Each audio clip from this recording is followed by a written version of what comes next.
Indrajit study point में आप सभी का स्वागत है। हम पढ़ रहे हैं एनसीईआरटी क्लास 11 अध्याय 6 मंदिर स्थापत्य और मूर्तिकला भाग 6, जिसमें हम तंजावुर से पढ़ेंगे। ठीक है, अभी हमने पिछले भाग में जाना कि हम अभी दक्षिण के द्रविड़ मंदिरों के बारे में जान रहे हैं कि दक्षिण का मंदिर कैसा होता है, दक्षिण में किस किस प्रकार के मंदिर पाए जाते हैं। ठीक है, तो तंजावुर का भव्य शिव मंदिर जो है, जिसे राजराजेश्वर या बृहदेश्वर मंदिर के रूप में जाना जाता है, उसको कहा जाता है राजराजेश्वर मंदिर या बृहदेश्वर मंदिर के नाम से उसको जाना जाता है। समस्त भारतीय मंदिरों में सबसे बड़ा और ऊंचा है, जिसका निर्माण कार्य 1009 ईस्वी के आसपास राजा चोल द्वारा पूरा करवाया गया था। राजा चोल उसको पूरा करवाए थे आज से 1000 साल पहले। मंदिर निर्माण उस काल की एक विशेष गतिविधि थी, जो 100 से अधिक महत्वपूर्ण मंदिरों का निर्माण हुआ और उस जमाने में 100 से भी ज्यादा मंदिर का निर्माण करवाया गया था चोल शासकों के द्वारा। और चोल काल के अनेक मंदिर आज भी बेहतर तरीके में है, पाए जाते हैं, अच्छे कंडीशन में है, और उनमें से कई मंदिरों में आज भी पूजा होती है। चोल सम्राट के द्वारा निर्मित कराया गया बृहदेश्वर मंदिर पूर्ववर्ती पल्लव, मतलब उनके पहले जो राजा थे, पल्लव, चालुक्य, पांड्य राजाओं द्वारा बनाए गए किसी भी मंदिर से आकार या प्रकार को देखते हुए बड़ा है। जो चोल राजा बनवाए हैं मंदिर को, जिसको राजराजेश्वर मंदिर या बृहदेश्वर मंदिर बोलते हैं, वो अभी तक पल्लव, चालुक्य और पांड्य राजाओं के द्वारा बनाए गए मंदिरों से बहुत बड़ा है। अब बहुत बड़ा है कि उससे बड़ा है कि मीडियम साइज में उससे बड़ा है, ये तो हम देखेंगे तो बताएंगे जी। लेकिन बताया जाता है कि चोल शासक के द्वारा जो बनाया गया था चोल काल में, वह मंदिर प्रकार और आकार में सबसे बड़ा है, बाकी इन राजाओं के द्वारा बनाए गए मंदिरों से बड़ा है। इसका बहुमंजिलीय विमान, जो सबसे ऊपर वाला इलाका है, बहुमंजिलीय विमान मतलब सबसे ऊपरी चोटी 70 मीटर लगभग 230 फुट की गगनचुंबी ऊंचाई तक खड़ा है। 230 फुट का इसका विमान है, सबसे ऊंचा वाला चोटी, जिसकी चोटी पर एक एकासम शिखर है। क्या है? एक एकासम शिखर, बड़ा सा शिखर रखा गया है, जो अष्टभुज गुंबद की शकल की स्तूपिका है, मतलब एक गुंबद जैसा ही उसको बनाया गया है, आपको देखने में गुंबद जैसा ही ऊपर लगेगा। यही वह मंदिर है जहां दर्शक को पहली बार दो बड़े गोपुर, यहां पर समझो फिर से, यही वह मंदिर है जहां दर्शक जो भी वहां पर देखने जाते हैं, दर्शकों को पहली बार दो बड़े गोपू, ये मूर्ति देखो, नंदी, बृहदेश्वर मंदिर में ये नंदी का फोटो है। ठीक है, याद रहेगा। तो गोपू पर देखने को मिलता है, इसके ऊपर में जाओगे सबसे ऊपर में तो दो बड़ा सा आपको गोपू देखने को मिलेगा, छेद जैसा। यही है बृहदेश्वर मंदिर तंजावुर। आप इसके ऊपर के चोटी पर देखो सामने ऊपर दिख रहा है ना, तो आप ऊपर वाले इलाके में पहले देखो गुंबद है, गुंबद के ऊपर कुछ दिख रहा है आपको, छोटा छोटा कलश जैसा, हाँ, तो वो भी बनाए जाते थे, जिसको गोपू बोलते हैं। तो दो गोपू आपको ऊपर देखने को मिल रहा है। इन गोपुरों पर अनेक प्रतिमाएं बनी हैं। ये देखो गोपुर क्या, नीचे से लेकर ऊपर तक तो सामने दिख रहा है ना, एक दो, तो ये सब गोपुरों पर कुछ ना कुछ आपको बनवाया ही गया है। चारों तरफ दीवारों पर आपको कुछ ना कुछ देखने को मिलेगा। पहले के जमाने में गांव के मंदिर पर जाओगे तो लोगों के पास पैसा नहीं होता था बनवाने का, तो उस पर सांप वगैरह बनवा दिया करते थे, सांप बनवा देते थे, गिलहरी तो नहीं, सांप ही केवल बनवाते थे। ज्यादातर सांप देखने को मिलता है गांव देहात के मंदिरों पे, आप कभी जाओ तो देख कर आना। जिन्हें बनाने की योजना मंदिर निर्माण के मूल कार्यक्रम में ही शामिल था। जब मंदिर बनाए जाने का नक्शा जब बना, तो उसके साथ ही ये सब डिजाइनिंग, ये सब कढ़ाई बनाने का सोच लिया गया था कि ऐसा ही बनेगा। नंदी की विशाल प्रतिमा शिखर के कोने पर लगी हुई है और चोटी पर बना कलश लगभग 3 मीटर और 8 सेंटीमीटर ऊंचा है। आप जब प्रतिमा को देखोगे तो प्रतिमा के शिखर पर आपको दो तरीके का चोटी पर कलश आपको देखने को मिलेगा, लेकिन नंदी का जो विशाल प्रतिमा है वह आपको शिखर के कोने पर ही देखने को मिलेगा। लेकिन सबसे ऊपर आपको दो कलश जैसा दिखेगा जो आप अपने बुक में देख सकते हैं, और 8 सेंटीमीटर ऊंचा भी है। बहुत ऊंचा है, छोटा नहीं है। भले नीचे से छोटा दिखता होगा लेकिन है नहीं। सैकड़ों आकृतियां विमान की शोभा बढ़ा रही है। जो नीचे से ऊपर गोपुरम गया है उसमें देखो आप, हजारों मतलब सैकड़ों प्रकार के उसमें आकृतियां बनाई गई है। हालांकि यह संभव है कि यह आकृतियां मराठा काल में, जब महाराष्ट्र के लोग थे तो मराठा काल में जोड़ी गई हो। मतलब जब शिवाजी थे, शिवाजी राजे भोसले, तो उनके काल में ही उसको बनाया गया हो। और मूल्य रूप से सभी चोल काल की ना हो। मतलब मुख्य रूप से देखा जाए तो सब चोल काल की नहीं हो सकती हैं। मंदिर के प्रमुख देवता शिव हैं। वह मंदिर जो है शिव को ही समर्पित है, जो एक अत्यंत विशाल लिंग के रूप में 1-2 मंजिल गर्भगृह में स्थापित है। मतलब यहाँ पर देखो क्या लिखा है, जो विशाल लिंग के रूप में, शिवलिंग वाला चीज है, तो शिवलिंग के रूप में 2 मंजिले गर्भगृह में स्थापित हैं। 2 मंजिले क्या, नीचे से ऊपर मतलब 20 फीट तक वो मूर्ति, उसमें शिवलिंग वहां पर विराजमान, मतलब स्थापित किया गया है, रखा गया है। गर्भगृह के चारों ओर, गर्भगृह में जाओगे तो उसके चारों ओर की दीवारें पौराणिक आख्यानों से ओतप्रोत, मतलब पुरानी आख्यानों से, कलाओं से भरा पड़ा है, जिन्हें चित्रों के माध्यम से प्रस्तुत किया गया है। जैसा आप देख सकते हैं, देखो यहाँ पर किस तरह हाथी वगैरह सब बनाया हुआ है। ये तस्वीर है पंचरथ। ये तस्वीर कौन सा है? पंचरथ, महाबलीपुरम में यह तस्वीर बनाया गया है। अब आता है ढक्कन की वास्तुकला। कर्नाटक जैसे कई क्षेत्रों में अनेक भिन्न भिन्न शैलियों के मंदिर का निर्माण हुआ, जिसमें उत्तर तथा दक्षिण भारतीय दोनों क्रमों का प्रयोग हुआ था। हम कर्नाटक के इलाकों में कई क्षेत्रों में देखेंगे कि अलग अलग शैलियों के साथ मंदिर का निर्माण हुआ, जो उत्तर और दक्षिण भारत के दोनों कलाओं को साथ रखकर भी किया गया है। कुछ विद्वानों ने तो कुछ विद्वान जो थे, इस क्षेत्र के मंदिरों को नागर एवं द्रविड़ शैली से हटकर उनकी मिश्रित शैली मानी है। और मिश्रित शैली का नाम क्या था? बेसर शैली। ठीक है, यह शैली 7वीं शताब्दी के उत्तरार्ध में लोकप्रिय हुई, एकदम बहुत ज्यादा फेमस हुआ। कौन सा? वेसर शैली। ठीक है, और जिसका उल्लेख कुछ प्राचीन ग्रंथों में वेसर के नाम से किया गया है।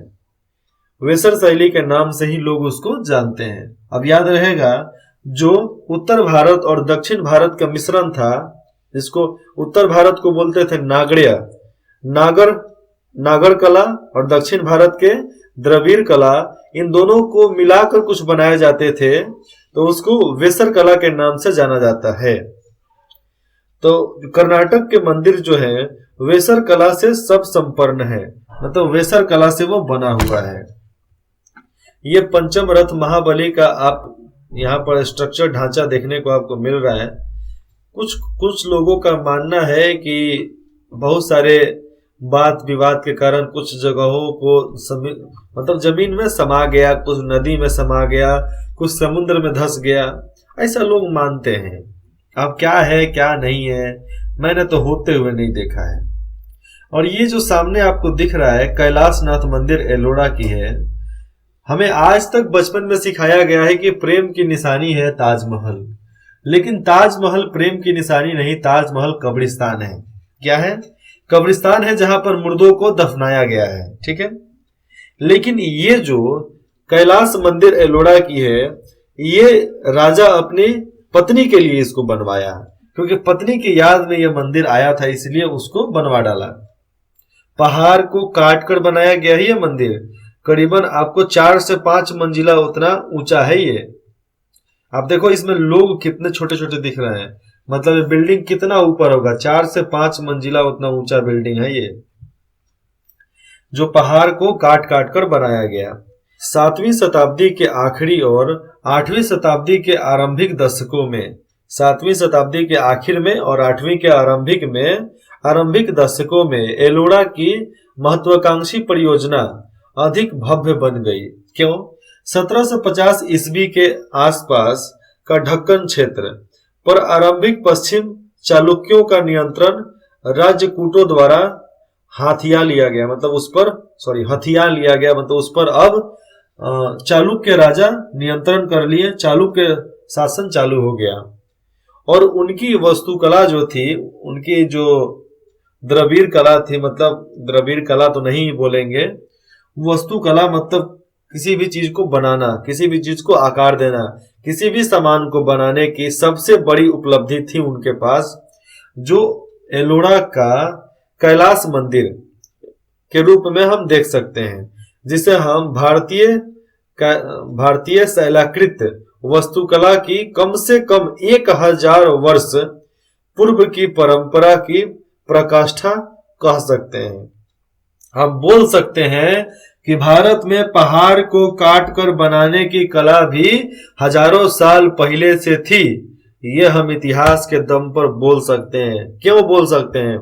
क्योंकि हमारे पूर्वजों ने ऐसा बना कर गया, इसलिए हम बोल सकते हैं। यह मंदिर पूर्णतः द्रविड़ शैली में निर्मित है। यह मंदिर कैसा है? द्रविड़ शैली के अनुसार ही इसको बनाया गया है। और इसके साथ नंदी का देवालय भी बना हुआ है। नंदी का देवालय मतलब नंदी का भी कुछ एक देवाल टाइप का, मूर्ति मंदिर जैसा बनाया गया है। चूंकि यह मंदिर भगवान शिव को समर्पित है, जो कैलाशवासी हैं, कैलाशवासी शिव को यह मंदिर पूरी तरीके से समर्पित है, इसलिए इसे कैलाशनाथ मंदिर के संज्ञा मतलब नाम उसको दी गई है।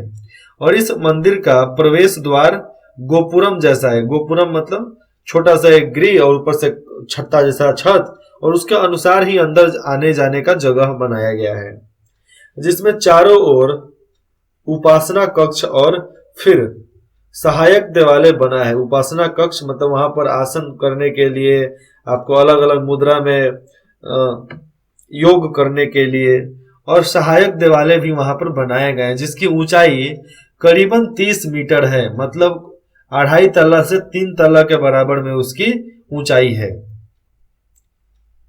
महत्वपूर्ण बात तो यह है कि केवल ये सहायक देवालय की मैंने बताया कि 30 मीटर का मतलब समझते हो आप, 90 फुट।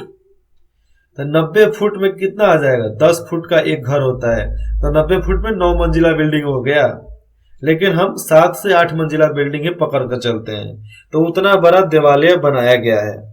महत्वपूर्ण बात तो यह है कि यह सब एक जीवंत शैलखंड पर उकेर कर बनाया गया है। ये एक ऐसे पहाड़ को काट कर बनाया गया है जो जीवंत पहाड़ है। ये पहाड़ बढ़ता है, वैसा कि वैसा नहीं रहता है, ये पहाड़ बढ़ने वाला पहाड़ है, उसको काट कर बनाया गया है। पहले एक आसम पहाड़ी के यहाँ पर देखो, पहले एक आसम पहाड़ी के एक हिस्से को धर्म पूर्वक उकेरा या काटा गया, आसानी से सावधानी पूर्वक उसको काटा गया, और इस संपूर्ण बहुमंजिली संरचना को पीछे छोड़ दिया गया। और ये जो बहुमंजिली संरचना जो थी, इसको पीछे छोड़ दिया गया। उसके बाद से आगे आकर पहले कुछ गोपुरम बना, फिर उसके बाद से अंदर का रास्ता बना, फिर जाकर मंदिर बनाया गया। एलोरा में राष्ट्रीय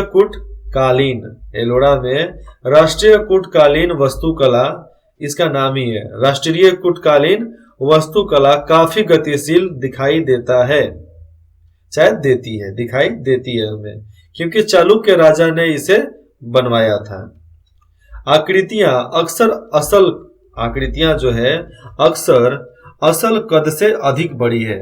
असल कद जितना होता था उससे बड़ा बड़ा इसमें आकृति बनाया गया है, जो अनुपम भव्यता और अत्यधिक ऊर्जा से ओतप्रोत है। मतलब एकदम अत्यधिक ऊर्जा से चाहे भव्यता से संपन्न है। यह देखने के बाद आपको लगेगा कि ओ यार यहीं पर रुक जाते हैं, क्या करेंगे घर जाकर, सब चीज तो यहीं पर है, हमारे कैलाशनाथ यहाँ पर है, हम कहाँ जाएंगे।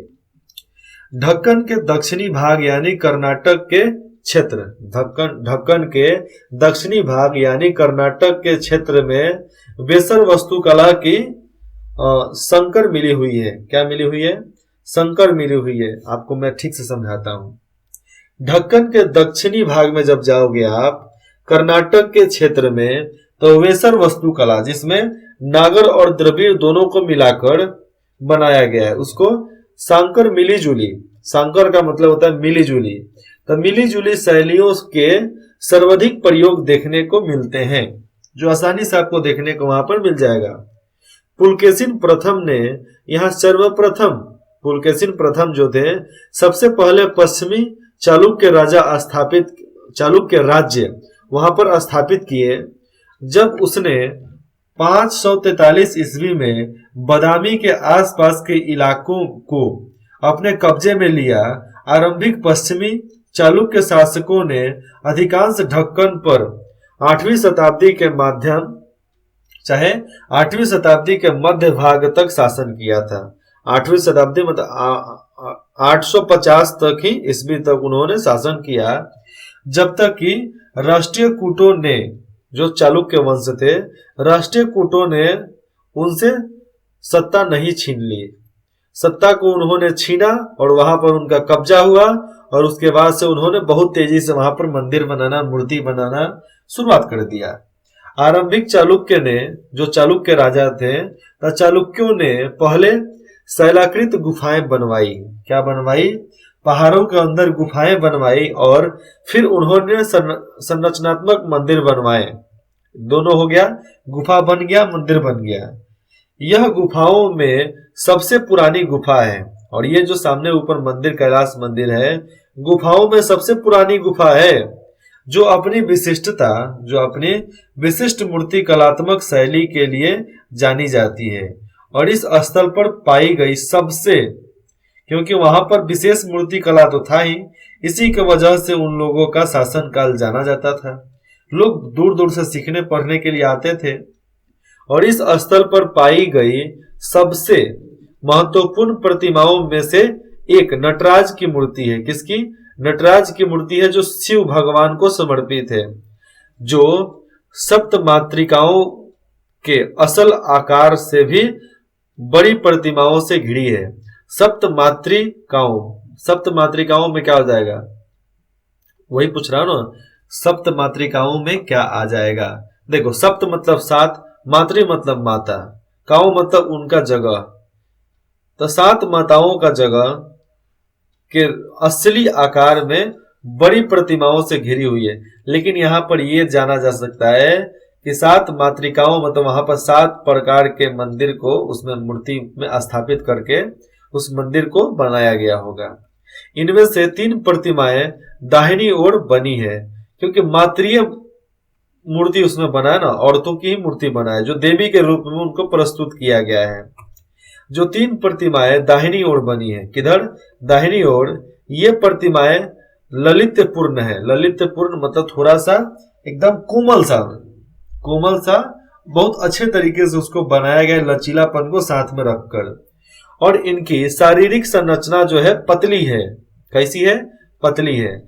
चेहरे लंबे बनाए गए हैं उसमें, और इन्हें छोटी धोतियां लपेटे हुए दिखाया गया, मतलब दिखाया जा रहा है कि वो छोटी धोतियों को लपेटे हुए हैं, जिनमें सुंदर चुनटे बनी हुई है। चुनटे मतलब क्या? उसमें कुछ आकृतियां, डिजाइन उसमें बनी हुई है।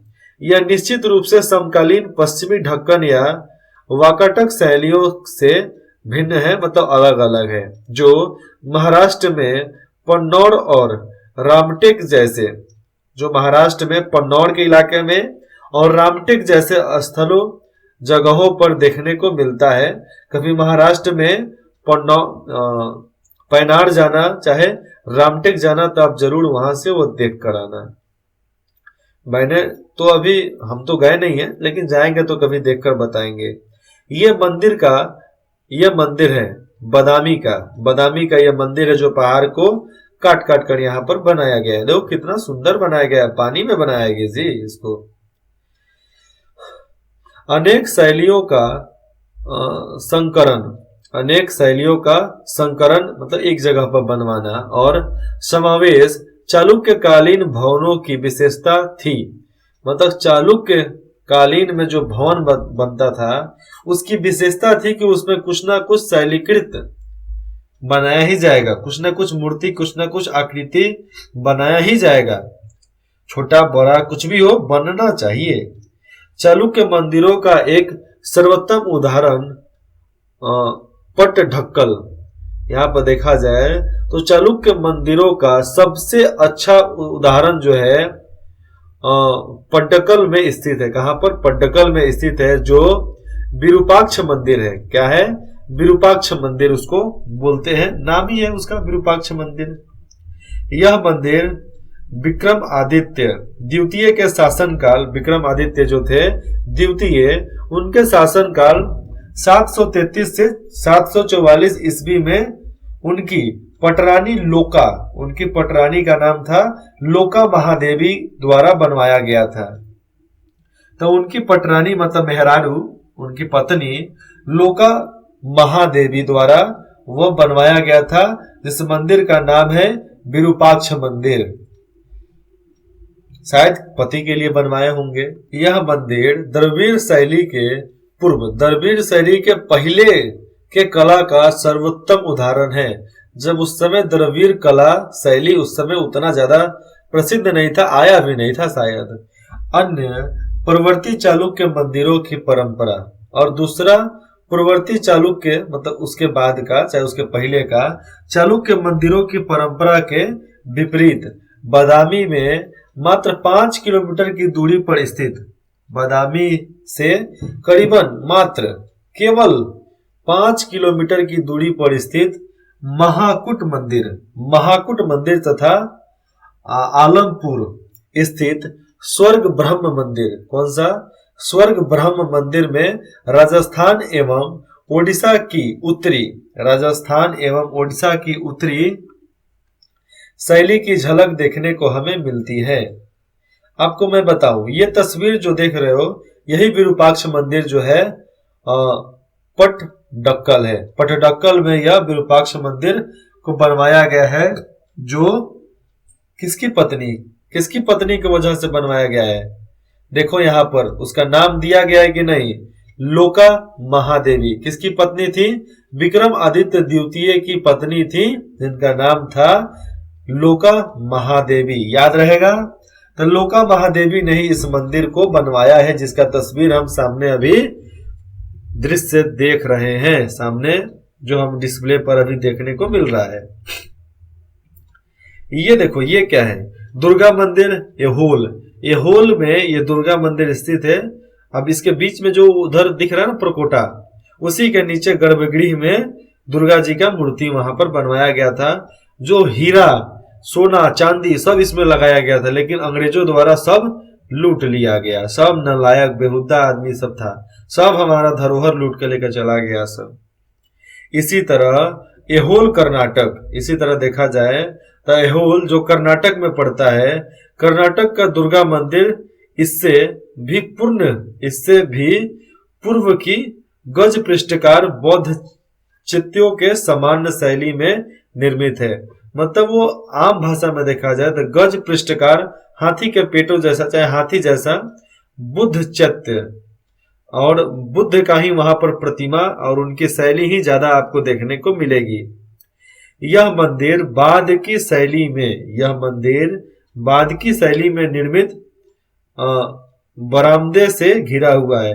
यह मंदिर के सामने देखो बरामदा कितना बड़ा है, जो बरामदे से घिरा हुआ है, आपको अभी तस्वीर में देखने को मिल रहा है, जिसका शिखर नागर शैली में बना है, और जिसका शिखर जो ऊपर वाला इलाका जो है नागर शैली में बना है, जैसा आपने तस्वीरों में देखा।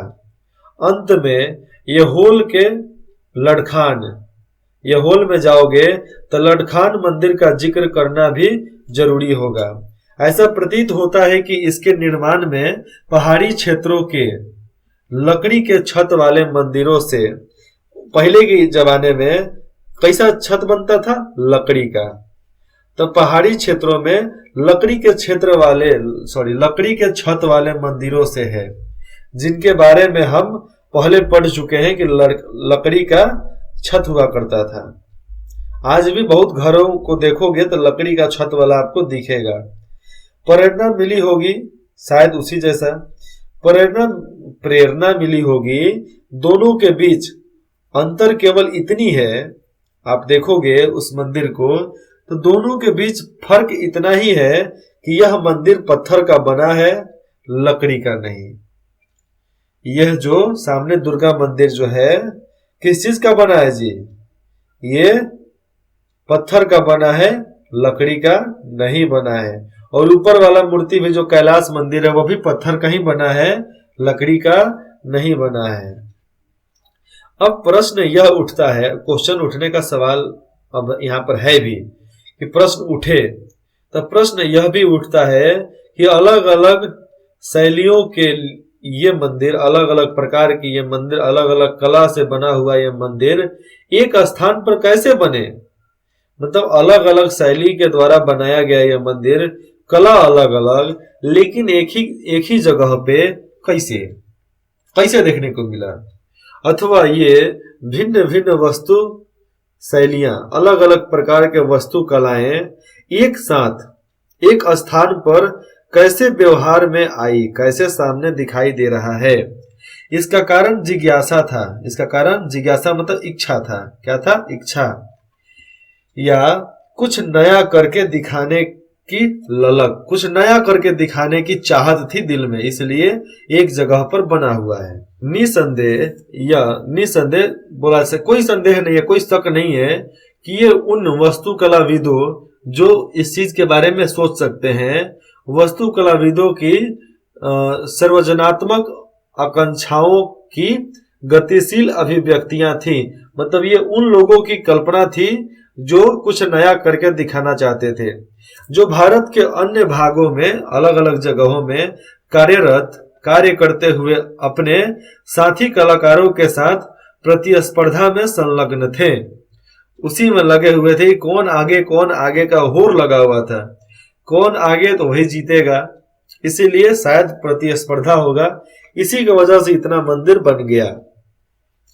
हमारा स्पष्टीकरण भले ही कुछ भी हो, हम जो भी सोचे, हम जो भी कहें, कुछ भी हो, मगर यह निश्चित है कि ये भवन जो भी बना है, कलाएं इतिहास के मर्मज्ञों, जो इतिहास के पुराने विद्वान थे, उनके एवं शोधकर्ताओं के लिए अत्यंत रोचक है। जो इतिहास को पढ़ना चाहते हैं, इतिहास को जानना चाहते हैं, समझना चाहते हैं, जो शोधकर्ता है, रिसर्चर हैं, साइंटिस्ट हैं, उनके लिए तो भैया बहुत अच्छा है, बहुत अच्छा है।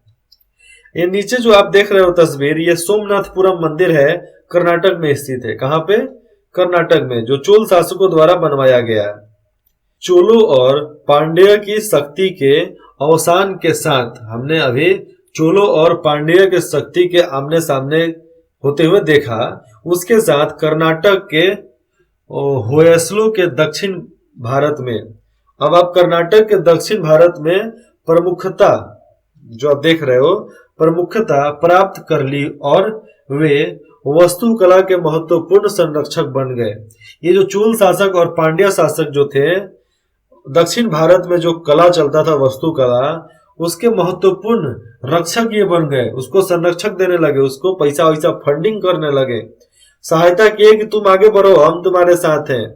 और उनकी सत्ता का केंद्र मैसूर था, और मैसूर से ही वो राज्य किया करते थे। दक्षिणी ढक्कन में लगभग 100 मंदिरों के अवशेष मिले हैं। दक्षिण ढक्कन में जाओगे, दक्षिण ढक्कन में किधर? तेलंगाना और आंध्र प्रदेश के बीच वाले बॉर्डर पे, बीच वाले भारत में लगभग 100 के मंदिर, मतलब 100 मंदिरों के अवशेष सबूत वहां पर मिले हैं। किंतु उनमें से 3 सबसे अधिक उल्लेखनीय हैं। उसमें से 3 जो है सबसे ज्यादा फेमस है, अर्थात बेलूर, हलेबीड और सोमनाथपुरम मंदिर, सोमनाथपुर के मंदिर। संभवतः इन मंदिरों की सबसे अधिक उल्लेखनीय विशेषता यह है कि इन मंदिरों के बारे में जाने तो उनकी सबसे ज्यादा वाद विवाद करने वाला उल्लेखनीय विशेषता यह है कि वे अत्यंत जटिल बनाए गए हैं, बहुत मुश्किल वाला बनाया गया है। जबकि पहले वाले मंदिर सीधे वर्गाकार होते थे, सीधे वर्गाकार चरखुट्टा और बाद में जाकर गोल होकर मिल जाते थे। लेकिन इसमें अनेक आगे बढ़े हुए कोण होते हैं। आगे बढ़े हुए कोण मतलब छेद जैसा होता है, जिनसे इन मंदिरों की योजना तारे जैसी, इन मंदिरों की योजना जो है तारे जैसी दिखाई देती है। एकदम तारा जिस तरह दिखता है ना, टम टम टम टम, उस तरह ही इसकी योजना हमें दिखाई देती है। ये सोमनाथपुरम मंदिर है जो आप तस्वीर में देख रहे हैं। कभी आप घूमने गए हो तो कमेंट सेक्शन में बताओ। हम नहीं गए हैं क्योंकि हमें जाने का मौका नहीं मिला है। दिल्ली जाना था लेकिन दिल्ली जाने का मौका नहीं मिला। क्यों? बचपन में कहा करते थे, बाग लेटरिन का पानी पीने के लिए जाएंगे, क्या वहां पर नाला का पानी पीने के लिए जाएंगे। बड़े हुए तो जाना है, प्लानिंग कैंसिल हो जाता है। लेकिन जिस दिन जाएंगे पार्लियामेंट में डंका बजा कर आएंगे। इसलिए यह योजना को तारकीय योजना कहा जाता है। तारे के जैसा दिखता है, यहाँ पर लिखा है ना, तारे जैसी दिखाई देने लगी है, इसीलिए उसको तारकीय योजना कहा जाता है।